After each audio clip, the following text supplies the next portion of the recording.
अतिशय मोठ्या संख्येने गर्दी करून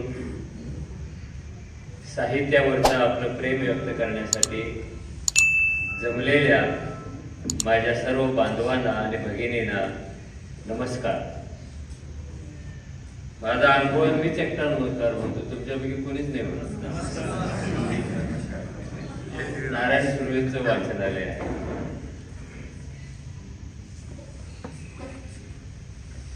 तर मला ही गर्दी पाहून खरोखरच इतका आनंद झालेला आहे की कुठून सुरू करावं हे काही मला कळत नाही आहे.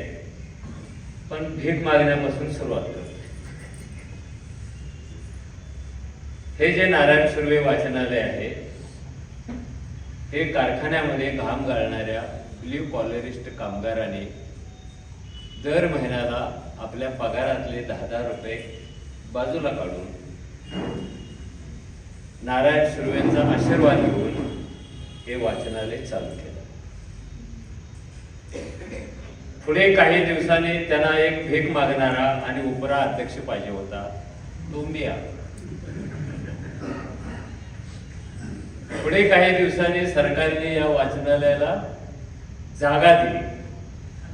सुशील कुमार शिंदे ज्या दिवशी मुख्यमंत्री झाले त्या दिवशी पहिली सही त्यांनी वाचनालयाला जागा द्यावी अशी केलेली. सहीचं रूपांतर प्रत्यक्षात जागेत होण्यासाठी 15-18 वर्षे लागली. मुंबई ते नाशिक हे अंतर तसं 190 किलोमीटर नाही आहे. 18 वर्षे त्या सहीने प्रवास केला म्हणजे किमान 1,00,000 किलोमीटर कापले असते. पण ह्या वाचनालयाच्या सगळ्या सदस्यांची जिद्द धडपड इतकी मोठी होती की ती जागा आपल्याला मिळाली.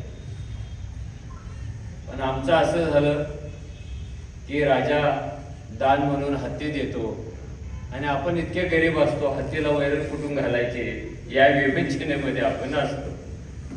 त्याच विवंचनेमध्ये आम्ही आहोत. यंदा वाचनालयाचं रौप्य महोत्सवी वर्ष आहे आणि त्या जागी नारायण सुर्वेंच्याच कविता संग्रहाचं माझे विद्यापीठ असे नाव देऊन आम्हाला एक वास्तू उभा करायची आहे. मी जिथे जमेल तिथे त्याच्यासाठी मदत मागत असतो. आज पण मी मागितलेली आहे. काहींनी न मागता दिले. निरंजनने तुझे पुरस्काराचे पैसेच दिले. खरं म्हणजे मला काही ते आवडलं नाही निरंजन तुझं त्या, कारण आम्ही कष्टाने जमवलेले पैसे इतक्या मोठ्या पत्रकाराकडे कायमस्वरूपी असावेत अशी आमची एक आनंदाची भावना होती. आणि त्यांना सांगता आलं असतं कधी नारायण सुर्वे वाचनालयाचे माझ्याकडे 21,000 रुपये आहेत. आता तो सांगू शकणार नाही कारण त्याने आपल्याला दिले ते पैसे. या वाचनालयाकडे आम्ही पुस्तकं देणारी घेणारी यंत्रणा म्हणून कधीच बघत नाही. हे एक कल्चरल रेग्युलेशनचं ठिकाण आहे. आपल्याला सामाजिक परिवर्तन करायचं, आपल्याला सांस्कृतिक परिवर्तन करायचं आणि सुर्वेंच्या सारख्या एका महान कवीच्या नावाने हे वाचनालय चालू झाले. म्हणून आमच्यावर खूपच आम्ही टेन्शन मध्ये आहोत. हे नाव वापरायचं कसं? आणि मला तरी सगळ्यात जास्त टेन्शन होतं कारण मी त्यांचा मुलगा आहे, त्याने अनेक वेळा जाहीर केला. अशी मोठी माणसं खूप टेन्शन वाढवतात. का माझा मुलगा उद्यापासून, अरे टेन्शन वाढतं ना भाऊ, शुगर वाढते. तर त्यांना सांगायचं कुणी. त्यामुळे दुहेरी बाजूने मी तसा वाचनालयात आलो की एका तणावग्रस्त वातावरणामध्ये जगत असतो. त्यामुळं तुम्ही असं समजू नका मी बोलेन आणि सोडून जाईल. कार्यक्रम संपल्यानंतर मी लक्ष ठेवेन कोण किती आम्हाला मदत करतो. हा एक आनंदाचा प्रेमाचा आग्रह आहे असं समजा.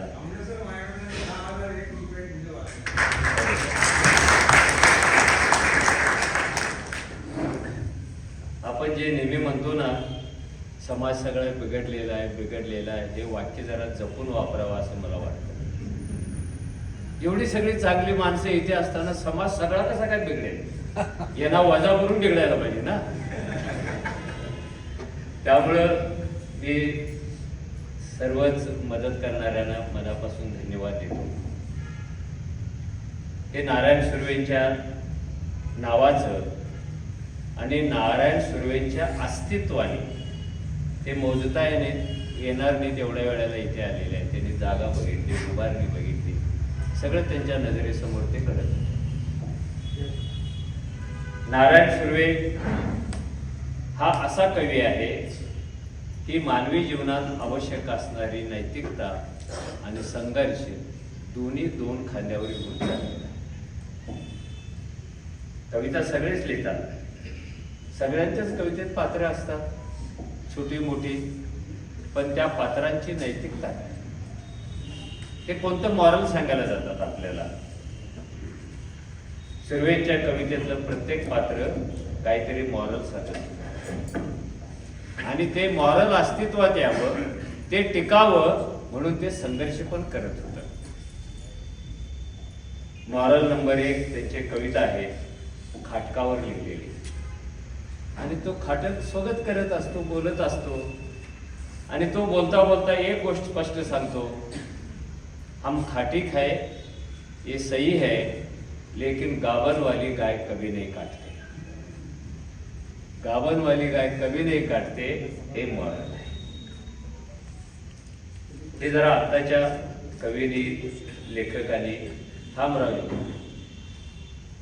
कार्यक्रम संपल्यानंतर पैसे गोळा करा ना, ते लोक देतो म्हणाल्यानंतर लगेच सुरू झालं. संपल्यानंतर असते सगळेच लोक देणगी देणार आहे. कोकणात जाणाऱ्या एसटी वर एक कविता आहे, कोकणात जाणाऱ्या, आणि कोकणातले रस्ते तेव्हाचे,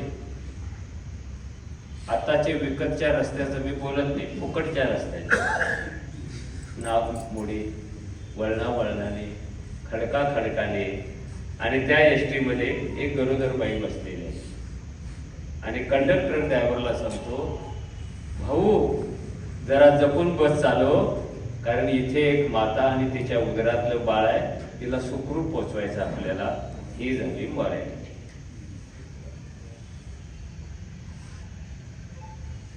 आपण ह्या सगळ्या गोष्टी गमावत चाललेलो आहोत की काय, असं मला खूप दिवसापासून वाटायला लागलं.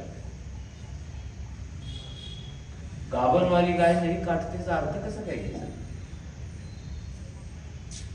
ज्या काळामध्ये गाय न काटणाऱ्याला तू काटली म्हणून चौकात मारलं जात,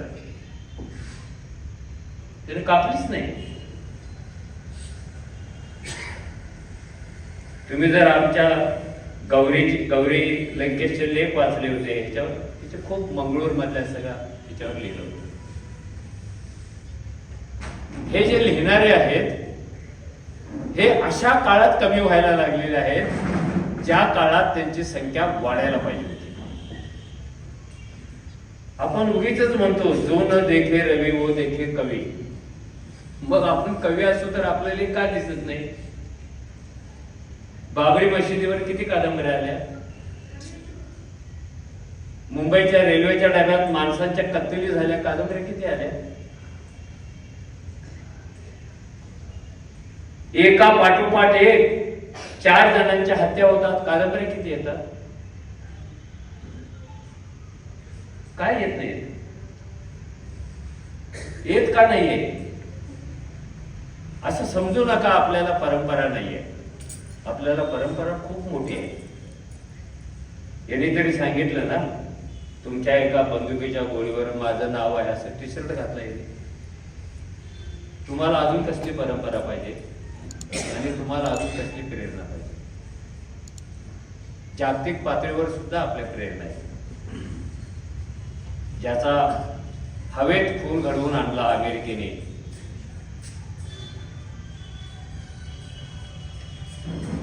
नाव काय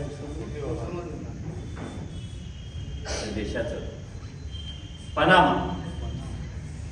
पनामाच्या अतिशय तरुण राष्ट्रांची ओमर नावाचा अध्यक्ष हवेत विमान उडताना तो अपघात झाला आणि मरण पावला. नंतर कळलं की अमेरिकेने मल्टीनॅशनलने त्याला ठार केलेलं होतं. का ठार केलं होतं?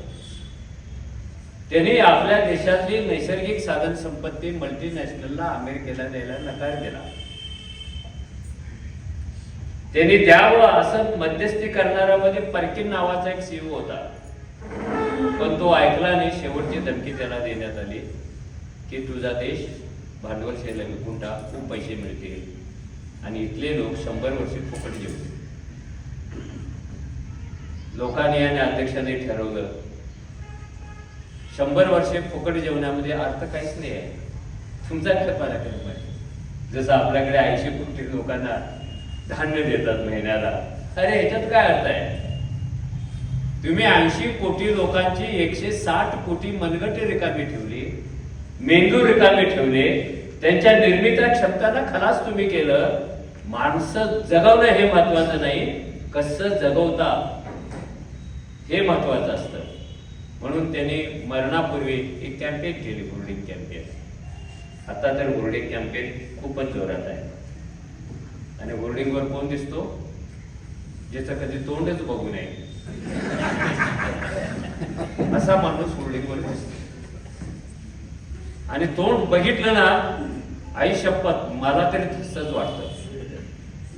ते जवळ आलं ना, मी काच वर करतो, त्यातूनही दिसलं डोळ्यावर हात लावतो, नको बाबा. ते कोण होर्डिंगवरचे लोक आहेत? हे दादा, अण्णा, आप्पा पाहत नाही आपल्याला. त्यांनी होर्डिंग कॅम्पेन केली आणि त्या होर्डिंगवर एकच वाक्य लिहिलेलं होतं. ते वाक्य सगळ्यांनी लक्षात ठेवून जावं आणि आपल्या कोणत्या तरी साहित्य कलाकृतीत येतं का ते पाहावं. त्यांनी लिहिलं होतं, माणसाला खलास करणारी क्षेपणास्त्र अजून जन्माला यायचे.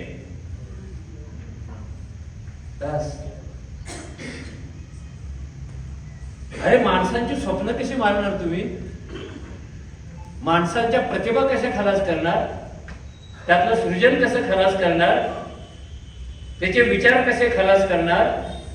ह्या सगळ्या ज्या गोष्टी आहेत त्याच आपल्या लेखनाचं आणि युद्धाचं प्रेरणास्थान ठरत असतात. आपण तिकडे पाहत नाही, आपण त्या तालावरच चालतो. कुणीच प्रश्न विचारत नाही. परवा रावसाहेब आम्हाला शिबिरामध्ये सांगत होते की या देशाचा खरा देव कोण असेल, तर तो हनुमान आहे. आणि त्याने सिद्ध करून दाखवलं की भारतातल्या 1 भागात सुद्धा रामाचे मंदिर नाहीये. पण भारतात असं एक पण गाव नाही आहे की जिथे हनुमानाचं मंदिर नाही. तो ग्रामरक्षक, तो तुम्हाला वाचवतो. त्याच्या जन्मतारखेचा शोध घेण्याचं काम चालू असल्यामुळं अजून तो देवांच्या यादीमध्ये काही येत नाहीये. हे खरं म्हणजे आपल्या समोरचे हे पेच प्रसंग आहे. आणि सुर्व्यांच्या नावाने ह्या सगळ्या ऍक्टिव्हिटी करताना खरंच आम्हाला ताण असतो. कारण कोणतं नाव, कोणतं हत्यार, कोणते शब्द घेऊन तुम्ही उभा राहिलेला हे सातत्याने आम्हालाही वाटतं आणि कुणीतरी विचारू पण शकतं, हे सुर्व्यांच्या नावाने तुम्ही काय करता. हे आम्हाला माहिती आहे की महाराष्ट्रात पुरस्कार मिळवणं ही तशी आजकाल सोपी गोष्ट आहे. मी तर अशा 5-25 संस्थांची नावं जे मला संपर्कात आले होते सांगू शकतो. 300 जरी रुपये दिले ना तर कोणत्या तरी महापुरुषाच्या नावाने ते पुरस्कार दिले. नाशिक जिल्ह्यात अशा 4 संस्था, नाशिकच्या बाहेर पण आहे. जर पैसेच नसतील तर अजून काहीतरी पद्धतीने त्यांना मदत करा. 10 किलो ज्वारी तर द्या, ते पुरस्कार देतात. अशा सगळ्या एका गढूळ वातावरणातून आम्हाला मुक्त ठेवू. आमची एकच अपेक्षा आहे. नारायण सुर्वे सूर्यकुलातले कवी म्हणून मानले जात होते आणि मला एक भाबडे मन मला असं सांगतं, ज्यांना ज्यांना पुरस्कार मिळालेले आहेत ते आजपासून सूर्यकुलातले सदस्य झालेले आहेत. सूर्यकुलात सदस्य होणं खूप आनंददायी, पण तिथे टिकून राहणं खूप अवघड आहे. हे अवघड काम तुम्ही पण कराल असं मला वाटतं. कारण आपण एका वेगळ्या परिस्थितीतून जात आहोत. कधी कधी आपल्याच सावल्या आपल्याशी बेईमानी करून डंक माराव्यात अशी परिस्थिती तयार होते. कधी कधी आपणच नोकर म्हणून निवडून दिलेले जे लोक आहेत ते आपले मालक बनून राहायला लागलेले आहेत. आणि कधी कधी या देशाचा उद्देश काय, या लोकशाहीचा उद्देश काय, या संविधानाचा उद्देश काय हे पण आपण हरवून बसतो आहोत की काय असं वाटायला लागतं. त्यामुळं जे कोणी साहित्यिक असतील त्यांच्या शब्दामध्ये कोट्यावधी शस्त्रापेक्षा जास्त ताकद असते. Please don't forget. तुम्ही कोकणातून या नाहीतर झोपडपट्टीतून या, कोट्यावधी शस्त्रापेक्षा अधिक ताकद तुमच्या एका कवितेतल्या शब्दात आहे. फक्त असे शब्द येतील याची काळजी घ्या. म्हणून नारायण सुर्वेंना पण नवीन कवी उभं करण्याचा छंद होता. जसं नीलमताईने आठवण सांगितली, ते कुठे पण जायचे, काही पण करायचे, कसं पण राहायचे आणि कविता कशी वाचावी इथे पासून कविता कशी लिहावी हे आपलं बोट धरून आपल्याला शिकवणारा एकमेव महाकवी तो होता. त्यांच्या नावाने सुरू असलेल्या वास्तूमध्ये आपल्याला मला वाटतं पुरस्कार समारंभ नसताना सुद्धा आपण एवढ्या मोठ्या संख्येने कधीतरी जमायला पाहिजे. तुम्ही समजू नका तुमच्या कागदावर कोणती तरी अक्षर आहे. अक्षर नाही आहे. तुमच्या कागदावर अशी अक्षर आहेत की ते जे काही उद्याच्या जीवनामध्ये बदल करू शकतील ते कोणतंही शस्त्र आणि कोणतीही सत्ता पण करू शकणार नाही. शस्त्राने मिळालेल्या क्रांत्या खूप कमी काळ टिकतात आणि शब्दाने जिंकलेल्या क्रांत्या चिरकाल टिकत असतात. त्याचे आपण वाटेकरू आहोत. सुर्वे होते. आमच्याकडे काय अजून तेवढी ताकद आलेली नाही. म्हणून निरंजनला सुद्धा पत्रकारितेविषयी पुरस्कार देताना हीच भूमिका होती. मला कुणीही किती सांगितलं, मी पण 34 वर्षे संपादक होतो, पत्रकार होतो, पण मला आज कुणीही गाफीलपणे प्रश्न विचारलं पत्रकार कसा असतो आणि चांगल्या पत्रकाराचं नाव सांग, मी डोळे मिटून सांगेन निरंजन.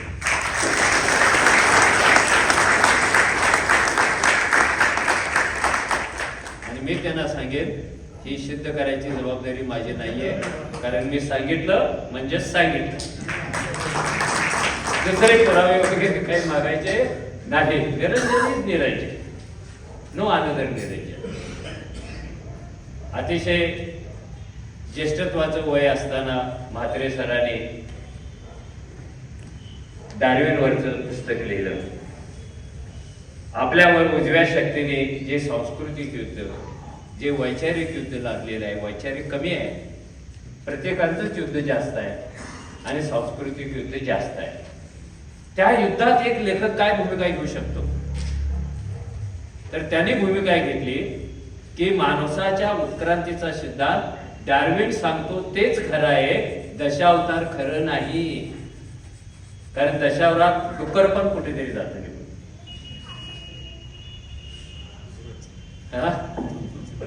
दुसराच येतो. त्यामुळे मला इतका आनंद वाटला की हे कमिटेड आहेत, हे डेडिकेटेड आहेत आणि समाजाविषयी माणसाविषयी चांगलं स्वप्न पाहणारे हे लोक आहेत. त्यामुळे त्यांना पुरस्कार आम्ही दिला की नाही हे मला नाही सांगता येणार, पण त्यांनी ह्या दोघांनी सगळ्यांनी पुरस्कार स्वीकारून आमच्या वाचनालयालाच पुरस्कार दिलेला आहे असं मी मानतो. आणि तुम्हाला मोठे नाही केलेलं, तुम्ही मुळातच मोठे आहात, पण तुम्हाला भेटून तुमच्या हातात हात देऊन तुमच्यातली ऊर्जा घेऊन हे वाचनालय सुद्धा मोठं होण्याचा प्रयत्न करते. त्यामुळे एक मोठा गोतावळा सुर्वे कुलातला असाच अखंड चालत राहावा अशी मी आपल्या सगळ्यांना विनंती करतो. कधी पण वाचनालयात या, पाहिजे ते मिळेल. आणि आम्ही तरी असं सांगतो, जे जे सूर्याखाली आहे ते ते आमच्या वाचनालयात असायला पाहिजे. Whatever under sun is there. कारण हे वाचनालय सुद्धा एक एक पुस्तक गोळा करून केलेलं. महाराष्ट्रातले देशातले जेवढे विचारवंत होते त्यातले काही हयात आहेत, काही हयात नाही. त्यांनी त्यांच्या संग्रहातली पुस्तके आपल्याला दिले. मग भास्कर घोडे असतील, मग एदी फडके असतील, मग रूपाताई कुलकर्णी असतील, अजून कुणी असतील, हे सगळं तुमच्या कष्टातून उभा राहिलेलं आहे. या वाचनालयाचा 7-12 तुमच्या नावावर आहे. हे एक चांगलं वाक्य तुम्ही लक्षात घेऊन जा. म्हणजे ते 7-12 टिकवण्याची जबाबदारी पण तुमच्यावरची. धन्यवाद. थांबले.